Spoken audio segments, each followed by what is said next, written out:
Emosyonal man ang muling pagharap sa dating kupunan, mas nangibabaw pa rin ang hangarin ni Gian Mamuyak na makabawi agad ng Phoenix Fuel Masters matapos ang kanilang unang pagkatalo sa PBA Season 50 Governors Cup.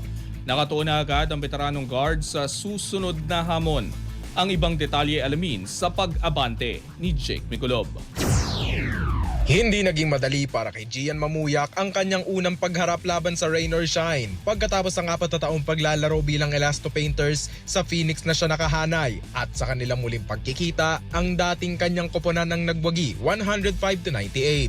Inamin ni Mamuyak na masakit ang pagkatalo, pero hindi na daw sila maaaring magtagal sa paglingon dahil mahalaga ang bawat panalo sa mahabang kumperensya. Well, nalungkot syempre kasi talo.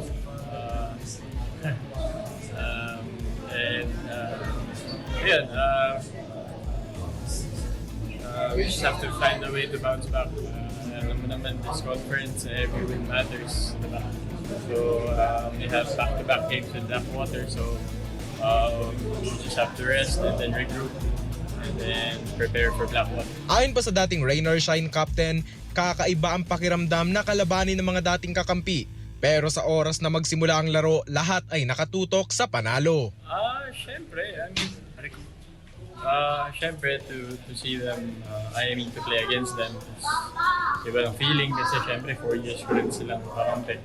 And kita nyo naman, hindi rin naman sila nagsigil.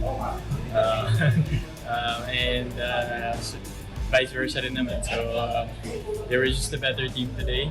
Hopefully the next time we see each other, kami naman ang Pagkatapos ng laban, dumiretso pa si Mamuyak sa locker room ng Rain or Shine upang makipagkamay at makipagkwentuhan sa kanyang dating mga kakampi. Patunay aniya na nananatiling matibay ang kanilang samahan sa labas ng hardcourt. Opo, naipagbiroan. Pagkapasok ko naman, binu naman nila ako. So, binuurid sila. Syempre off the court, maganda naman yung samahan talaga namin. So, yung relationships namin, nasakta ko nga lang si Andre, hindi ko naman sinasadya. Pero,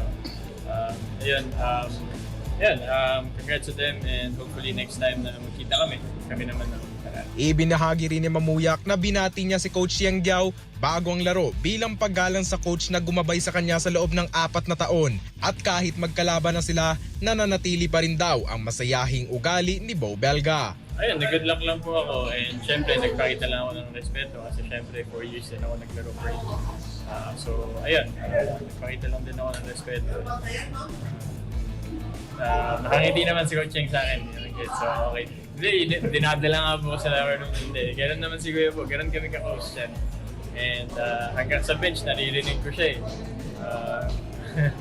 Doon kami dun yung basket namin sa bench nila, naririnig ko siya.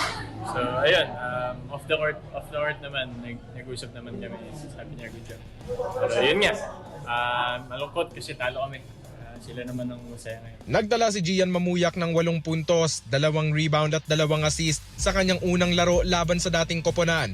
Sisikapin naman ng Phoenix Fuel Masters na makabalik sa win column sa pagharap nila sa Blackwater Bossing sa July 28 sa Ninoy Aquino Stadium. Ako, si Jake Miculob, Abante. Manatiling nakatutok sa Abante, sundan kami sa aming mga social media accounts at huwag kalimutang mag-subscribe sa aming YouTube channel, DWAR Abante Radio, para sa mga eksklusibong balita.